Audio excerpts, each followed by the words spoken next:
രാജ്ഗോകുൽ ഇപ്പോൾ ഈ തീരുമാനങ്ങൾ ഇപ്പോൾ മനസ്സിലാക്കുന്ന പ്രകാരമാണെങ്കിൽ CBIക്ക് ഈ കാര്യത്തിൽ ഏറ്റെടുത്ത് തുടർ നടപടികളിലേക്ക് കടക്കാൻ എന്തെങ്കിലും തടസ്സമുണ്ടോ? ഇപ്പോൾ സിദ്ധാർത്ഥന്റെ അമ്മ പറഞ്ഞതുപോലെ അവർ ഏറ്റവും പ്രതീക്ഷയോടെ ഇനി കാത്തിരിക്കുന്നത് CBIയുടെ തുടർ നടപടികളാണ്. ഇനി ഇതിനകത്ത് എന്ത് കാലതാമസം വന്നാലും അതിന്റെ ഉത്തരവാദിത്തം ആർക്കാണ്? അല്ല, ഇതിനെപ്പറ്റി ഇപ്പോൾ പെർഫോമ ഇന്നാണല്ലോ കൊടുത്തിരിക്കുന്നത്, ഇന്നാണ് കൊടുത്തിരിക്കുന്നതെന്നാണ് മനസ്സിലാക്കുന്നത്. കുറച്ച് നേരം പെർഫോമ അവിടെ എത്തിയിരിക്കുന്നത്. കേൾക്കുന്നില്ല? ഹലോ, കേൾക്കാമോ? ശരി, പറഞ്ഞോളൂ. കേൾക്കാമോ? എന്റെ മാത്രം പ്രശ്നമാണ്, പറഞ്ഞോളൂ, അതിവിടെ ശരിയാക്കാം. യുവരാജ് പറഞ്ഞോളൂ. ശരി. അല്ല, പെർഫോമ ഇന്ന് മാത്രമാണ് CBIക്ക് കൈമാറിയിരിക്കുന്നതെന്നുള്ള കാര്യമാണ് നമ്മൾ ഇതുവരെ മനസ്സിലാക്കുന്നത്. CBI ഒരു കേസ് ഏറ്റെടുക്കുന്നതിന് അതിൻ്റേതായ പ്രൊസീജിയറുകളുണ്ട്. ആ പ്രൊസീജിയറുകളിൽ ഒന്നാണ് സ്റ്റേറ്റ് ഗവൺമെൻറ് അല്ലെങ്കിൽ മറ്റേതെങ്കിലും ഹൈക്കോടതിയോ സുപ്രീം കോടതിയോ അങ്ങനെ ഏതെങ്കിലും ഒന്ന് അതിനെ നിയോഗിക്കുക എന്നുള്ളത്. ഇപ്പോൾ CBIയെ സംബന്ധിച്ചിടത്തോളം CBIക്ക് കൃത്യമായിട്ട് ബോധ്യപ്പെടണം ഇങ്ങനൊരു കേസിൽ ഇടപെടേണ്ടതാണ് എന്നുള്ള കാര്യം. അവർക്കത് ബോധ്യപ്പെടുമെന്ന് തന്നെയാണ് വിശ്വസിക്കുന്നത്.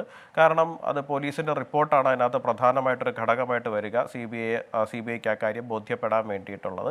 അത് തീർച്ചയായിട്ടും അതിൻ്റെ നടപടികൾ ക്രമങ്ങളിലേക്ക് തന്നെ മുമ്പോട്ട് പോകും എന്നുള്ളതാണ്. CBIയെ സംബന്ധിച്ചിടത്തോളം ഇതിൻ്റെ അകത്ത് മറ്റെന്തെങ്കിലും തരത്തിലുള്ള രാഷ്ട്രീയ താല്പര്യങ്ങൾ ഉണ്ടാകേണ്ട കാര്യമില്ലല്ലോ. അതിനകത്തൊരു കേസ് ഏറ്റെടുക്കാതിരിക്കാൻ വേണ്ടിയിട്ട് അല്ലെങ്കിൽ നിങ്ങൾക്ക് ഉറപ്പുണ്ടോ ഈ കേസ് CBI ഏറ്റെടുക്കുമെന്ന്? കാരണം ഇതിന്റെ വിശദാംശങ്ങൾ പരിശോധിക്കുക, അതിനുശേഷം ഡയറക്ടർ ഇവിടെയുള്ള CBIയുടെ യൂണിറ്റിനോട് ഇതിന്റെ പ്രാഥമികമായ പരിശോധന നടത്താൻ പറയുക, ഇവിടുത്തെ മേധാവി വഴി അവിടേക്ക് റിപ്പോർട്ട് അയക്കപ്പെടുക, അത് പരിശോധിച്ചതിന് ശേഷം ഇത് ഏറ്റെടുക്കണോ വേണ്ടയോ തീരുമാനിക്കുക. ഇങ്ങനെയുള്ള നൂലാമാലകളുണ്ടോ? കാരണം ഇന്നലെ രാജീവ് ചന്ദ്രശേഖരന്റെ പ്രതികരണം കണ്ടു കഴിഞ്ഞാൽ ഒറ്റ ദിവസം കൊണ്ട് അദ്ദേഹം തന്നെ ഇത് ഏറ്റെടുത്ത് ഇതിന്റെ അന്വേഷണവുമായി മുന്നോട്ട് പോകും എന്ന മട്ടിലായിരുന്നു. വാക്കുകൊണ്ടുള്ള അത്യുത്സാഹം മാത്രമാണോ? ഇനി അത് തെളിയിച്ച് പ്രവൃത്തിയിലൂടെ കാണിക്കേണ്ടതാണ്. അതിലെന്താണ് നടപടി? അല്ല, അത് CBI ഉദ്യോഗസ്ഥർ അതിൻ്റേതായ കൃത്യമായ രീതിയിൽ മുമ്പോട്ട് പോകുമെന്ന് തന്നെയാണ് നമ്മളെല്ലാവരും വിശ്വസിക്കുന്നത്. അതാണ് ഞാൻ പറഞ്ഞത്. CBIയെ സംബന്ധിച്ചിടത്തോളം ഇതിൻ്റെ അകത്ത് മറ്റെന്തെങ്കിലും രാഷ്ട്രീയ താല്പര്യങ്ങളോടുകൂടി ഈ വിഷയത്തിൽ എന്തെങ്കിലും ഡിലേ വരുത്തേണ്ടതിൻ്റെതായ സാഹചര്യങ്ങൾ നിലവിൽ നിലനിൽക്കുന്നില്ല. അതുകൊണ്ട് തന്നെ അതിനകത്ത് ഏറ്റവും സുതാര്യമായ രീതിയിൽ തന്നെ അത് മുമ്പോട്ട് പോകും. ഒട്ടും കാലതാമസം ഇല്ലാതെ തന്നെ CBI ആ അന്വേഷണം ഏറ്റെടുക്കുന്ന സാഹചര്യത്തിലേക്ക് പോകുന്നു. സെൻട്രൽ ഗവൺമെന്റിന്റെ ഭാഗത്ത് നിന്നുള്ള നോട്ടിഫിക്കേഷൻ അതിന് വരുമെന്നും തന്നെയാണ് ഞങ്ങൾ ആ കാര്യം. സിദ്ധാർത്ഥന്റെ അമ്മ പറഞ്ഞ പ്രധാനപ്പെട്ട ഒരു കാര്യം ശ്രദ്ധിച്ചല്ലോ. ഇതിനോടകം 20ഓളം പ്രതികൾ പിടികൂടപ്പെട്ടിട്ടുണ്ട് എന്ന് മാത്രമല്ല അവരുടെ ജാമ്യാപേക്ഷയുമായി ബന്ധപ്പെട്ട കാര്യങ്ങളിലെല്ലാം കർക്കശമായ നിലപാട് തന്നെ പോലീസ് എടുത്തിട്ടുണ്ട്. ഇതുവരെ ആദ്യത്തെ ഒരുപാട് ഘട്ടങ്ങളിൽ വീഴ്ചകളുണ്ടെങ്കിലും ഈ പറയുന്ന രാഷ്ട്രീയ സമ്മർദ്ദമായാലും ജനകീയ മനസാക്ഷി നൽകുന്ന സമ്മർദ്ദമായാലും ഇതിപ്പോൾ ശരിയായ മാർഗത്തിലൂടെ പോകുന്നു എന്ന അഭിപ്രായം നിങ്ങൾക്കുണ്ടോ? കൂടാതെ ഈ പറയുന്ന അക്ഷയ് പെൺകുട്ടി ഇവിടെ ഈ കുടുംബത്തിലെ വന്ന് വെല്ലുവിളിയുടെ സ്വഭാവത്തിൽ ഇപ്പോൾ തൃപ്തിയായോ എന്ന് ചോദിച്ചവർ ഇതെല്ലാം പ്രതിപട്ടികയിൽ തന്നെ വരേണ്ടവരാണെന്ന അഭിപ്രായം നിങ്ങൾക്കുണ്ടോ? വേണു, ഇതിനകത്ത് എനിക്ക് കേരള പോലീസിനെ സംബന്ധിച്ചിടത്തോളം പറയാനുള്ളത് ഇന്ത്യയിലെ ഏറ്റവും പ്രൊഫഷണൽ ആയിട്ടുള്ള ഏറ്റവും സ്കിൽഡ് ആയിട്ടുള്ള ടാലൻറ്റഡ് ആയിട്ടുള്ള പോലീസ് സർവീസാണ് കേരളത്തിലെ പോലീസ് എന്ന് പറയുന്നത്.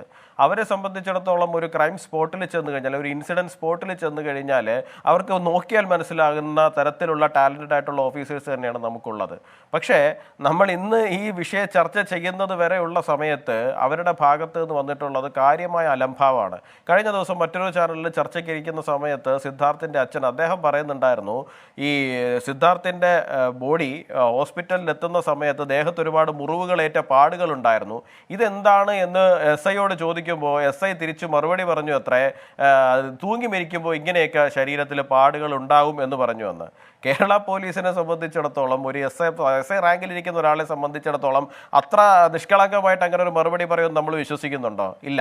അപ്പോൾ അവർക്കത് അറിയാഞ്ഞിട്ടല്ല. അപ്പോൾ അവരങ്ങനെ പറയുന്നു എന്നുണ്ടെങ്കിൽ അത് എന്തുകൊണ്ടായിരിക്കും? അത് ആരെയോ രക്ഷിക്കാൻ വേണ്ടിയിട്ടായിരിക്കും. ആരെ രക്ഷിക്കാൻ വേണ്ടിയിട്ടായിരിക്കും?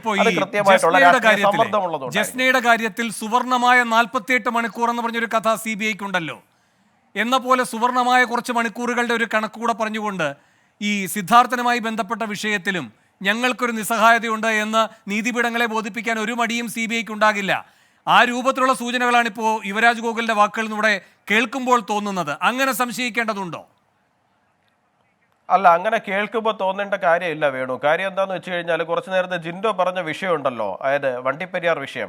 ആ വണ്ടിപ്പെരിയാർ വിഷയത്തിൽ ജഡ്ജ്മെന്റ് എഴുതിയ ജഡ്ജിക്ക് ആ ജഡ്ജ്മെന്റ് വായിക്കുമ്പോൾ നമുക്ക് മനസ്സിലാവും. അവസാനം ഒരു 8 പോയിന്റ് ഇട്ടിട്ട് അവരൊരു കാര്യം പറഞ്ഞിട്ടുണ്ട്, ഈ പറയുന്ന വ്യക്തിയാണ് കൊന്നത് എന്നുള്ള കാര്യം ആ ജഡ്ജിക്ക് പോലും ഉള്ളിൻ്റെ ഉള്ളിൽ ബോധ്യമുണ്ട് എന്നാണ് 8 പോയിന്റ് വായിക്കുമ്പോൾ നമുക്ക് മനസ്സിലാകുന്നത്. കോടതിയിൽ തെളിയിക്കേണ്ടത് കുറ്റമാണല്ലോ, സത്യമല്ല എന്ന് പറയും. കോടതിയിൽ തെളിയിക്കേണ്ടത് കുറ്റമാണ്, സത്യമല്ല. അപ്പോൾ കുറ്റം തെളിയിക്കണമെന്നുണ്ടെങ്കിൽ എന്ത് വേണം? അതിന് കൃത്യമായ സമയത്ത് ലൂപ്പ് ഹോളുകൾ അടച്ചുകൊണ്ട് മാസ്റ്റർ റിപ്പോർട്ട് ഉൾപ്പെടെ തയ്യാറാക്കി ആ സാക്ഷികളായിരുന്നാലും ശരി തന്നെയാണ്, തെളിവുകളായിരുന്നാലും ശരി തന്നെയാണ് പ്രൊഡ്യൂസ് ചെയ്യപ്പെടേണ്ടതുണ്ട്. ഇതിന് ടൈം എന്ന് പറയുന്ന കാര്യം വളരെ വാല്യുബിൾ ആയിട്ടുള്ള ഒരു കാര്യം തന്നെയാണ്.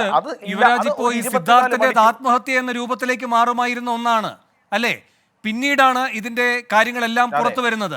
അങ്ങനെ ആത്മഹത്യയായി അത് മാറ്റാൻ ശ്രമിച്ചവർ ഈ പറയുന്ന SFIക്കാർ മാത്രമല്ലല്ലോ. അപ്പോൾ ഇത്രയും സംഘടിതമായ ഒരു നീക്കം അവിടെ ഉണ്ടായിട്ടുണ്ട്. അങ്ങനെ വെറുതെ ഒരു നീക്കം ഉണ്ടാകില്ല. അതുമായി ബന്ധപ്പെട്ട എല്ലാവിധ തെളിവുകളും നശിപ്പിച്ചുകൊണ്ട് തന്നെ ആയിരിക്കും ഈ കാര്യങ്ങളെല്ലാം ചെയ്തിട്ടുണ്ടാവുക. അതുകൊണ്ട് സുവർണമായ എത്രയോ മണിക്കൂറുകളുടെ ഒരു ആശങ്ക CBIക്ക് ഉണ്ടാകുമോ? അല്ല, അത് ന്യായമായിട്ടും ഉണ്ടാകേണ്ടുന്ന ഒരു ആശങ്ക തന്നെയാണ്. അല്ലാതെ നമുക്ക് എങ്ങനെയാണ് പറയാൻ കഴിയുക? കാരണം അത് തന്നെയല്ലേ സിദ്ധാർത്ഥിന്റെ മാതാപിതാക്കളും പറയുന്നത്, സിദ്ധാർത്ഥിന്റെ അച്ഛനും പറയുന്നത് അത് തന്നെയല്ലേ. അവർ ഇത്രയും സമയം എടുത്തിരിക്കുന്നതിനനുസരിച്ചിട്ട് അവിടെ നിന്ന് കളക്ട് ചെയ്യപ്പെടേണ്ടതായിട്ടുള്ള ഫോറൻസിക് എവിഡൻസ് ഉൾപ്പെടെയുള്ള ഒരുപാട് കാര്യങ്ങൾ, അവർക്ക് സെറ്റിൽ ചെയ്യേണ്ട സാക്ഷികൾ. വേണു, ഞാനൊരു കാര്യം പറയട്ടെ. ഈ സിദ്ധാർത്ഥൻ 18-ാം തീയതിയാണ് ആ പയ്യൻ കൊല്ലപ്പെടുന്നത്. 26-ാം തീയതി 27-ാം തീയതിയോട് കൂടിയാണ് ഈ വിഷയം വലിയ രീതിയിൽ ചർച്ചയിലേക്ക് വരുന്നൊരു സാഹചര്യം ഉണ്ടാകുന്നത്. 2 ദിവസങ്ങൾക്ക് മുൻപ് മാത്രമാണ് നമ്മൾ പല വിഷയങ്ങളും ആ സമയങ്ങളിൽ ചർച്ച ചെയ്തു. 3 ദിവസം ആ പയ്യനെ കെട്ടിയിട്ട് മർദ്ദിച്ചു, നഗ്നനാക്കി നിർത്തി മർദ്ദിച്ചു, ഭക്ഷണം കൊടുത്തില്ല, വെള്ളം കൊടുത്തില്ല, ഇതെല്ലാം ചർച്ച ചെയ്തു. 2 ദിവസങ്ങൾക്ക് മുമ്പ് മാത്രമാണ് ആന്റി റാഗിംഗ് സ്ക്വാഡിന്റെ മുൻപിൽ ഒരു കുട്ടി പോയിട്ട് മൊഴി കൊടുക്കുന്നത്. എന്താണ്, 8 മാസമായിട്ട് ഈ പയ്യനെ ഇതുപോലെ പീഡിപ്പിക്കുകയായിരുന്നു. ദിവസവും പാർട്ടി ഓഫീസിൽ, SFIയുടെ ഓഫീസിൽ വിളിച്ചു വരുത്തുകയും അയാളെ കൊണ്ട് പോലീസ് സ്റ്റേഷനിൽ ഇതുപോലെ ഒപ്പിടിയിക്കുകയും ചില സമയത്ത് അവിടെ തുണി ഉരിഞ്ഞു നിർത്തുകയൊക്കെ ചെയ്യുന്ന നടപടികൾ ഉണ്ടായിട്ടുണ്ടെന്നുള്ള കാര്യം വെറും 2 ദിവസങ്ങൾക്ക് മുമ്പ് മാത്രമാണ് നമ്മൾ ചർച്ച ചെയ്യുന്നത്. അപ്പോൾ അത് ഒരു കുട്ടി തുറന്ന് പറയാൻ തയ്യാറായതുകൊണ്ട് മാത്രമാണ്. ഇതുപോലെ എത്രയോ കുട്ടികൾക്ക് എന്തൊക്കെ പറയാനുണ്ടാകും. ഈ ബൈ ചെയ്യുന്ന ടൈം ഉണ്ടല്ലോ, ഇവർ ഈ എടുത്തുകൊണ്ടിരിക്കുന്ന ഈ സമയം, ഇതുപോലെ തുറന്നു പറയാൻ തയ്യാറാകുന്നവരെ ഭീഷണിപ്പെടുത്തിയും അല്ല മറ്റു തലത്തിലുള്ള പ്രലോഭനങ്ങൾ കൊടുത്തും ഒക്കെ സെറ്റിൽ ചെയ്യാൻ വേണ്ടിയിട്ട് എടുക്കുന്ന സമയമാവാം. അപ്പോൾ സമയം എന്ന് പറയുന്നത് വളരെ ക്രൂഷ്യലായിട്ടുള്ളൊരു കാര്യം തന്നെയാണ്. ഒരു കേസ് അന്വേഷണത്തിനെ സംബന്ധിച്ചിടത്തോളം, ഒരു കൊലപാതകത്തിനെ സംബന്ധിച്ചിടത്തോളം അത് വളരെ സുപ്രധാനമായിട്ടുള്ളൊരു കാര്യം തന്നെയാണ്. അതിനിപ്പോൾ CBI ആയാലും ശരി, ഇന്റർപോൾ ആയാലും ശരി, മറ്റേത് ഏജൻസി അന്വേഷിച്ചിരുന്നാലും ശരി തന്നെയാണ് ടൈം എന്ന് പറയുന്നത്. അത് പ്രത്യേകിച്ച് ഒരു വ്യക്തി ചെയ്തിരിക്കുന്നതാണ്.